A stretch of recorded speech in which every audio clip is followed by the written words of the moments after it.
Ditador sanguinário ou herói revolucionário? Afinal de contas, quem foi e por que há tanta polêmica em torno de Joseph Stalin?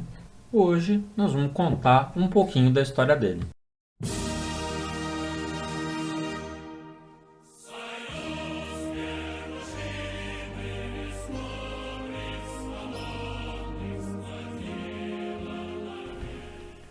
Ele era georgiano, nasceu em Gori no dia 18 de dezembro de 1878.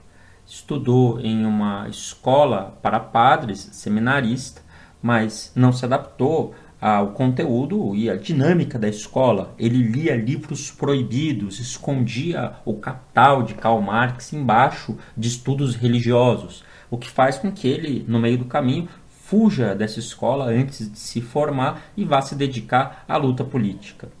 Ele, já no Partido Operário Social Democrata Russo, se dedicou, foi uma das suas primeiras tarefas, a ajudar a sustentar o partido. Ele coordenava uma equipe que fazia assaltos a banco e libertava presos do czar.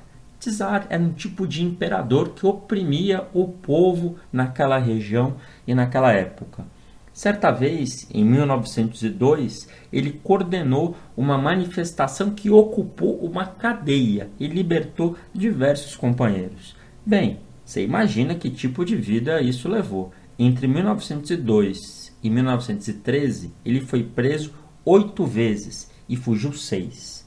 Nessas tarefas, ele trocou de nome algumas vezes, de Joseph para Sosso, que era o apelido de infância, para Koba, que era um herói de um dos livros que ele gostava, que tirava dos ricos e dava aos pobres. E finalmente, já perto da Revolução Russa em 17, junto com Lenin e Trotsky, ele assumiu o nome de Stalin, que em russo significa Homem de Ferro. Durante a Revolução Russa, ele teve um papel destacadíssimo, foi um dos principais dirigentes. Logo em seguida da Revolução em 17, começou um período de guerra civil. A burguesia, os outros países tentaram destruir a Revolução, mas não só de guerra, viveu as dificuldades daquele período. Houve muita fome, o clima não ajudava, o país se desorganizou e entre a Revolução e a Segunda Guerra Mundial não houve quase nenhuma paz.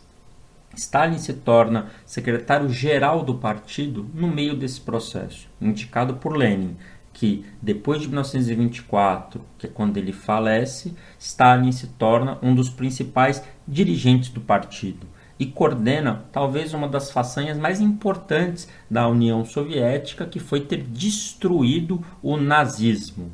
Durante o período da gestão de Stalin, a Rússia, a União Soviética, deixa de ser um dos países mais pobres e atrasados do mundo para se tornar um dos países mais poderosos. A maior parte dos trabalhadores russos tinha muito orgulho disso. E não é à toa. No final da Segunda Guerra Mundial, o Exército Vermelho, o exército dos trabalhadores russos, era sozinho maior do que todos os exércitos das potências capitalistas juntas. Ele tinha mais de 11 milhões de soldados, mais de 50 mil tanques.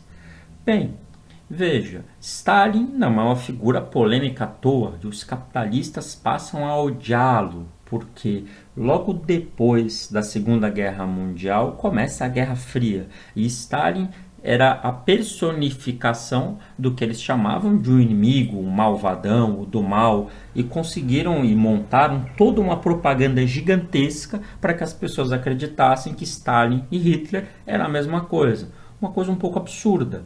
Várias pessoas, Che, Fidel, Frida Kahlo, vários revolucionários que você conhece, se você procurar, você vai ver menções e citações de como eles se aproximaram do socialismo e do comunismo, também por admiração à figura do Stalin. Mas ela não é polêmica só em relação aos capitalistas, ela é polêmica também dentro da esquerda. O processo de consolidação da revolução com inimigos tão poderosos cobrou da União Soviética um preço altíssimo. Muito da guerra que se travava com os capitalistas no mundo foi também internalizada e o que era uma disputa política muitas vezes passava a ser uma luta de vida ou morte, literalmente. Muitos companheiros perderam a vida. O companheiro Trotsky foi assassinado nesse processo. Há quem chame, inclusive, essa forma de fazer política de stalinismo. O processo revolucionário russo é bastante complexo e bastante interessante. Se você quer conhecer melhor o papel do Stalin nele, recomendo um livro do Domênico Lossurdo, chama História Crítica de uma Lenda Negra.